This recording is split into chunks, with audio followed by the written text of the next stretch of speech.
This is our new pool renovation. The client wanted all the old brick pavers, coping, and waterline tile removed so we can revitalize his existing pool to make it more modern.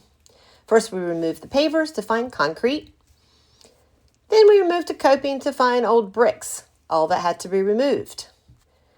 And it was a long, arduous process. As you can see, we have a pile of concrete.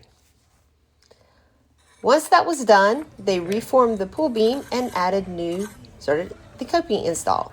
Beautiful Shellstone coping, nice clean look. Then we added the waterline tile in a beautiful vertical format.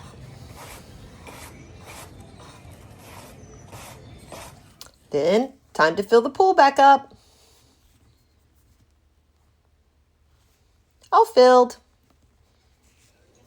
Continuing the Shellstone decking installation,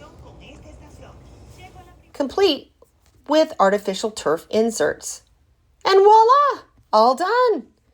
Beautiful new Shellstone decking with coping, waterline tile, with those fabulous artificial turf inserts.